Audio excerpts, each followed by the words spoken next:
Saregama and Salim Sulaiman have, we've thought about this big show which is called the Bollywood musical, and ये show जो है वो पुराने गाने like 60s और 70s और वो टाइम के जो गाने हैं वो हम represent करेंगे in a big concert way, with a live orchestra, with live choruses, or but yet bring it in a contemporary way. Last 2 साल से हम लोग ये प्रोजेक्ट प्लान कर रहे हैं, और क्योंकि इसका लेवल इतना बड़ा है, there is lots of cost involve, there is a lot of planning जो करनी पड़ेगी इस प्रोजेक्ट को उस लेवल तक ले जाने की, जो ताकि ये एक इंटरनेशनल शो बन के रह जाए।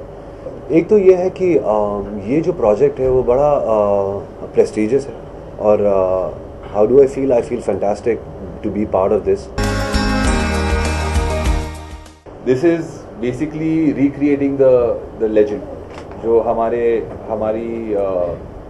पूंजी है म्यूजिक की, जिसे हम गोल्डन म्यूजिक कहते हैं, उसे किस तरह से रिक्रिएट करके उसे एक नया रूप देके, to bring a breath of fresh air into all the music that is there.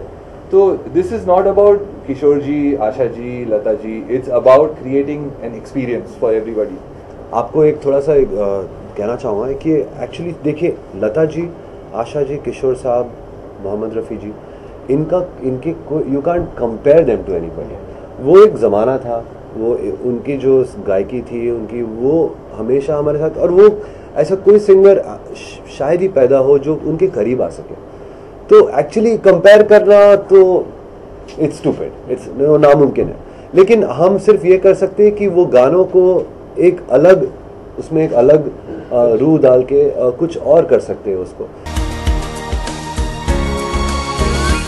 जब रीमिक्सेस आते हैं तो ऐसे लगता है कि यार ये गाने इतने अच्छे हैं, मगर उन्हें राइटली रिप्रेजेंट नहीं किया जा रहा है। ये लाइव शोज के अंदर बहुत रेयरली आते हैं। एक ग्रैंडनेस जो इन गानों की थी, when you here the song you feel like अरे यार क्या गाने थे। उसे अगर हम लाइव स्टेज पर ले आए तो how does it feel, how will the audiences feel, what kind of an experience will it be to see everybody playing and performing those beautiful songs live. और वो विजन के साथ हम शुरू किए, and it's gone into a lot now. From our point at Saregama, this has been a dream that we've had for the last year and a half. The dream basically stems, uska jo source tha wo ye tha ki we are sitting on the most amazing bank of music that one can possibly ever imagine. How do we use that asset and take it to another level in terms of the sound that we create with it? So that was a dream that we've been dabbling with for a long time. And बहुत देर से सोच चल रही थी। It's just again, it's जैसे भगवान ऊपर से कुछ एक टाइम आता है, वो कहते हैं कि ये now is the time to do it.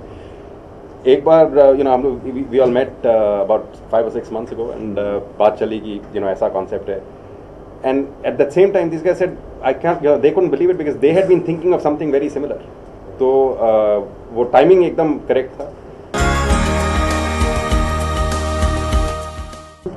तुम मुझे यूं भुला न पाओगे,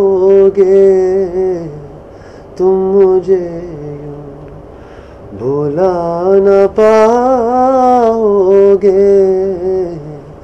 जब कभी भी सुनोगे गीत मेरे, संग संग तुम यूं गुनगुनाओगे, हाँ तुम मुझे। तो इस तरह के गाने रहेंगे, और इस तरह के कॉम्पोजिशंस, जो महान कॉम्पोजिशंस इतने अच्छे अच्छे संगीतकारों ने जो हमारी इंडस्ट्री को दिए, वो गाने हम अपनी तरह से उसको पेश करेंगे।